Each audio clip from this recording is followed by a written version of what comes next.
What a crappy weekend for Leafs hockey, right? Yesterday, you more or less on the stat sheet outplay the Blues, but nonetheless, your power play continues to suck complete ass. And you lose that game 4-2. And today against Minnesota, Leafs come out the gates pretty good, right? They came out a little slow. I think it was like 5-1 in shots to start. It came out a little sluggish. They had a really good end of the first period. And Nylander scores a power play goal late to tie it. Thinking, okay, pretty good. Second period, I thought they outplayed the Blues like crazy. Shots on goal were 11-10, but it felt like they dominated the period. And in the third, it's like they had no gas left. It was 3 games in 4 nights, and they had nothing left. And then a kind of a bonehead play all around. In overtime, seals the deal and you lose it in OT in Minnesota. And Leafs are now, 6-5-2 now on the season. Not great.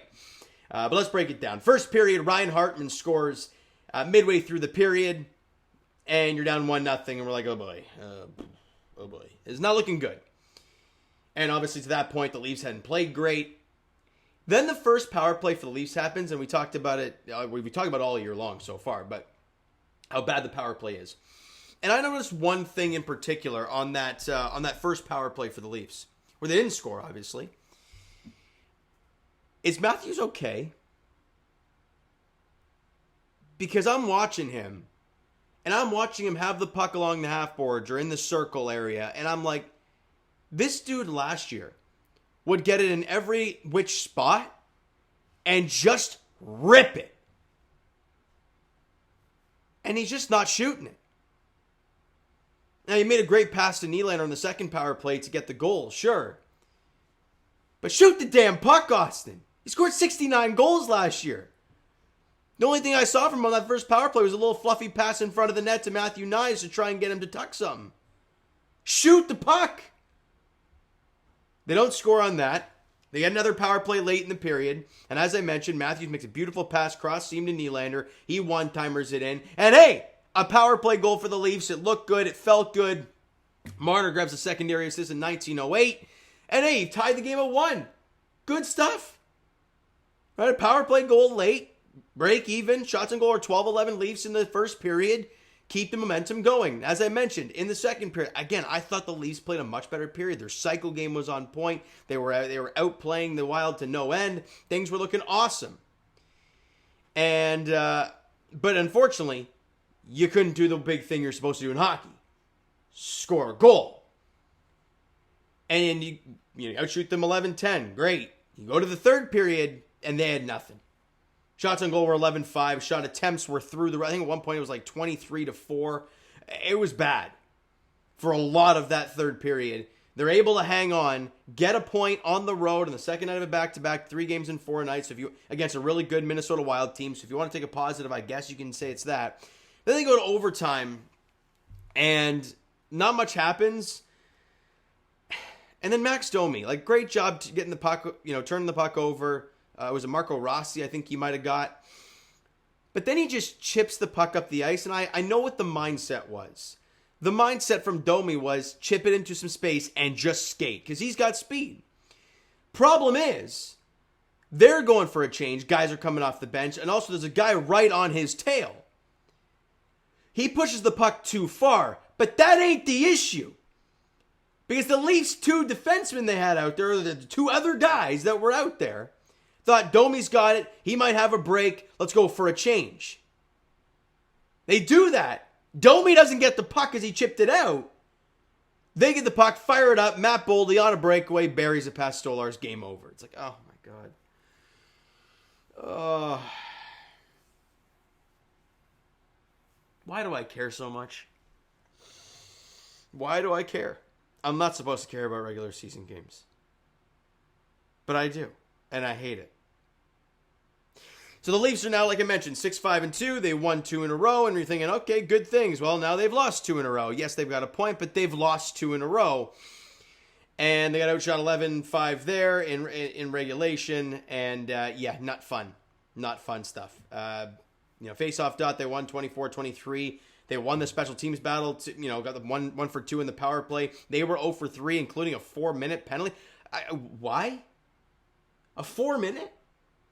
That was kind of wild to me to see a 4-minute penalty from who was it? No, it wasn't Oliver Ekman-Larsson. You know, kind of the abbreviated going into the third period. That was just kind of wild to me, but no pun intended. Leafs out hit the Wild, so everyone likes to get horned up over the Leafs being a physical team, 30-22 in hits. They got outshot, though, 33-28. And Anthony Stolarz, yeah, he solidified himself as the number one goaltender. You guys know, if you've watched my videos enough, you know that I love Joe Woll.